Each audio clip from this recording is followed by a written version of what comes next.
New to low content publishing and still waiting for that first sale to come in, or maybe you've had a few sales here and there, but you're hoping that you can turn that trickle into a raging waterfall.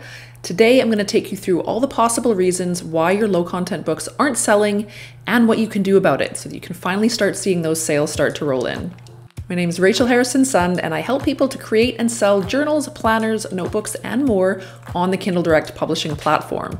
If that sounds interesting to you, then please don't forget to subscribe and hit the bell so you can be notified every time I put out one of these videos, which is each and every Monday. All right, first, I just want to start off by saying we have all been there. There's not a low content publisher alive that doesn't have a string of books behind them that haven't sold any copy. Personally, I think I have several hundred books that have never sold. So don't dismay if you're brand new to this and you've only got a couple of books out there and none of them have sold just yet.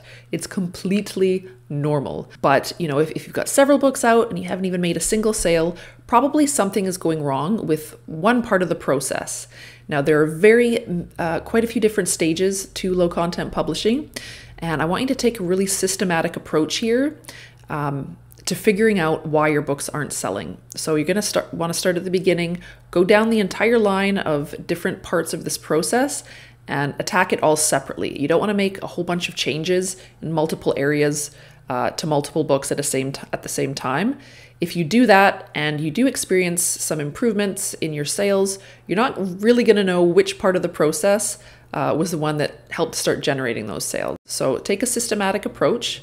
Make one adjustment at a time and see if you can kickstart any of those sales. And then you'll be able to really pinpoint which out of all the different stages of this process are going to be your main areas of focus for improvement moving forward. A couple of things to consider before we get going. First, ask yourself if you've given this enough time yet. Typically for me, a book will start selling within a couple of days to maybe up to 2 or 3 weeks. So if you've just published a book and it's only been a couple of days or a week or even 2 weeks yet, that doesn't mean the book isn't going to sell. It might actually just need a little bit more time to start selling. So just ask yourself if you really have given yourself enough time yet. Okay, the other thing to keep in mind here is to have realistic expectations. If you're brand new to self-publishing and you've just published your first book or your first 1 or 2 books, it's not likely that the sales are just going to start flooding through the gates here. This is a brand new skill. You might need to improve a little bit before the sales start coming in. Like I said, I think I've got several hundred books that have never sold a single copy. So if you've only got 1 or 2 out, it's completely within reason that those books just simply might not sell. That doesn't mean you're never going to sell a book. It just means that you might need a little bit more time to hone your skill and, tweak the parts of the process that need tweaking. Even if when your books do start selling, you're going to notice that some of them simply aren't going to sell. Some of them may only sell 1 to 2 copies a month. Don't worry about that. When you've got multiple books out there, even if they are only selling a couple copies a month, that does add up. And like I've mentioned before in other videos, I have really found, and I don't know any other low content publishers out there that I've spoken with that don't also agree with this, that the 80-20 rule applies here. Most people I've talked to, including myself, have found that 80% of the royalties generated from the low content books come from about 20% of those books. So that does mean, like I've just said multiple times already, that there's going to be quite a few books that don't sell. And there's going to be another big portion of books that are only selling 1 or 2 copies a month. And you're really going to have a small portion of your entire low content book catalog. They're going to make up the vast bulk of your royalties. So don't fret. We've all been there, and it's completely normal to experience no sales, especially in the beginning. So let's now go ahead and we'll take a look at some of the reasons why those books aren't selling and what we can do to get the sales rolling in. Okay, so there are 4 sort of main stages to this process, which you can assess when you're trying to figure out why your books aren't selling. That's research, design, optimization, and promotion. So let's go ahead right now and look at each one of those in a little bit more detail. Okay, the first stage is research, and you want to ask yourself, did I validate the idea properly?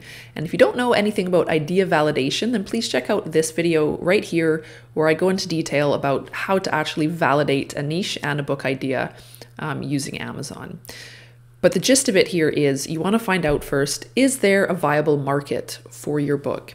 Now, I do see a lot of people that, they've got their own particular interest, their own idea for a book, whatever that might be, but nobody else is really interested in whatever that topic is. So I see this all the time. Someone spending a whole lot of time and effort creating a book, putting it out there, but guess what? No one else is interested in this, and there are just no paying customers interested in this particular topic.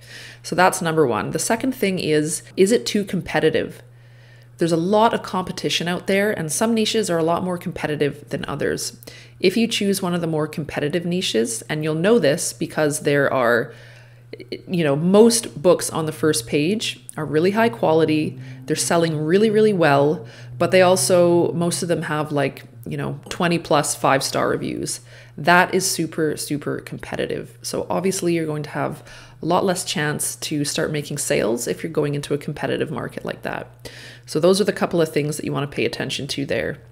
The third thing in your research you want to ask yourself is, have I targeted a clear audience? This, I think, is one of the main mistakes that new publishers make. They tend toward making very generic looking books that really, when I take a look at the cover, I can't tell who the book has been created for. And if you're trying to appeal to everyone, you're going to appeal to no one at the end of the day. You really have to be specific about who your target audience is and then create a book tailored specifically to that target audience. It's not just enough to create a, floral planner for women. That's not targeted enough. You need to think about who is the woman that's going to be buying this planner. What are her interests? How old is she? Is she educated? You've got to have a really clear picture of exactly who this person is. And then finally, you want to think about whether or not you've chosen relevant, low competition keywords and categories. So those are the specific areas under the umbrella of research that you can ask yourself and kind of go through systematically. The next area is design. So we just touched on this briefly in the last point, but ask yourself, is my design too generic? So once again, have I targeted a specific audience? Appealing to everyone ends up appealing to no one. You want to ask yourself, does my design stand out against my competitors? Or does it blend in because I've just kind of jumped on a bandwagon and decided to copy what everyone else is doing? You really want to think about what your book is going to look like as people are scrolling through Amazon. Is your book actually going to stand out, or is it just going to get lost in that sea of other floral planners?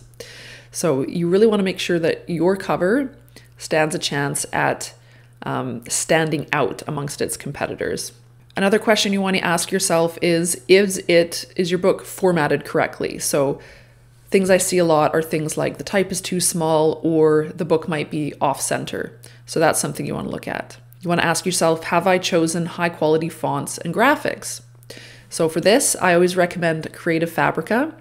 And you can check out this video here, which I've done, that gives a pretty good overview and just a review and my thoughts on Creative Fabrica. They've got really high quality fonts and imagery that you can use for your book. So I recommend checking out that video if you haven't heard of Creative Fabrica and you want to take a look at how that works. The next stage is optimization. So have I maximized my title information and keyword slots with low competition keywords? So obviously your book is not going to be discoverable at all if you don't have low competition keywords in the right place. So very important, not only when you've done your research and you've collected those keywords, where are you putting them in your slots and in your title information? The next part of optimization is your book detail page. So you want to ask yourself, is my description compelling? Is it free from spelling and grammatical errors? Is it poorly formatted, or have you not formatted it at all using HTML? These are all really important. Have I used A+ content to allow customers to see more of my book and showcase my quality interior? So you can check out this video I did recently all about how to use A+ content with your low content books. This really has been a game changer. A lot of people are shopping online now, and that look inside feature, which shows the interior of your book, is not available on mobile devices.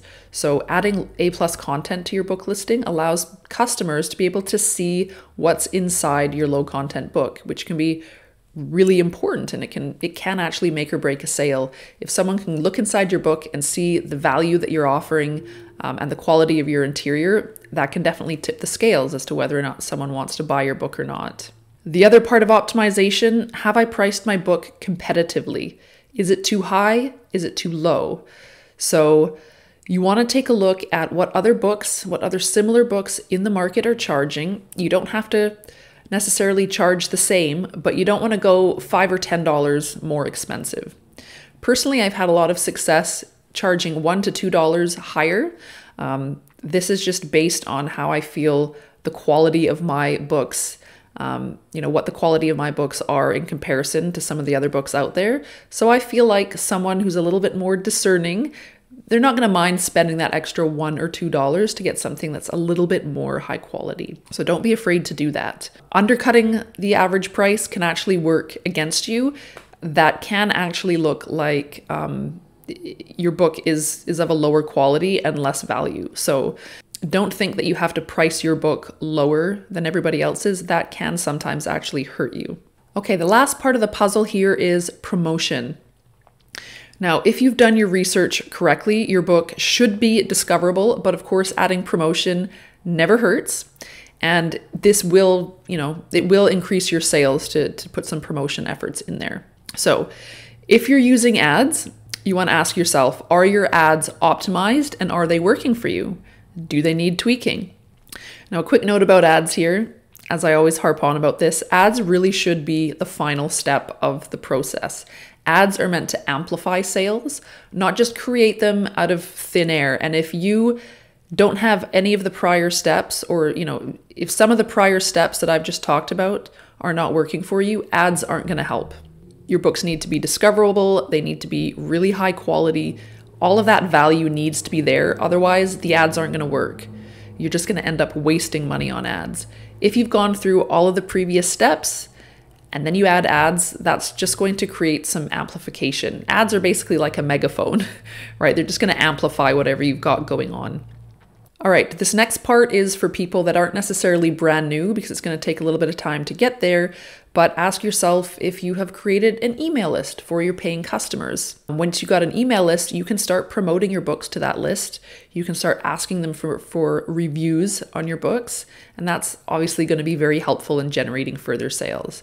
Now, this is something that is really part of the long game. You're not going to have an email list right off the bat, but I do recommend it as one of the very first things you do. Once you've got a few books published, start that email list. It's going to take some time to build up, but it is going to be worth it down the line. Remember, this is a long game. The more people you have on your list, the more people you're going to be able to promote your books to further on, the more people you're going to be able to request reviews from further on. And this is something that's going to build up steam slowly over time. But just because it's going to take time to get there doesn't mean that you shouldn't start it. An email list really is going to be your most valuable tool for promotion. So get that going as soon as you can. Okay, so there you have it. If you haven't made any sales yet, you've at least now got a bit of a framework that you can use to assess where your areas for improvement might be. And, you've got a bit of a roadmap and an action plan to be able to help you to start generating those sales. Now, one thing I really want to say here is, this is a brand new skill for you. It is completely unreasonable to expect yourself to just completely knock this out of the park right from the word go. By the time this is all over and done with, successful or not, you will have a huge pile of failed books behind you. So keep that in mind. Just accept this as part of the learning process and you'll be just fine. If you are truly passionate about low content publishing, there is no reason whatsoever why you can't pick up the skills that you will need in whatever area it is that you currently require improvement and start generating sales. So please give yourself a little bit of grace and some time to be able to work on and improve this brand new skill. All right, if you haven't already, please do download my free guide, which I've left a link to down in the description below, 3 steps to publishing your first low content book in less than a day. And also, if you haven't already, please join me in my free Facebook group, Low Content Profits. Thanks again. If you enjoyed this video, please don't forget to hit the like button, share it with your friends, and of course, subscribe. Thanks so much for watching, and we'll see you next time.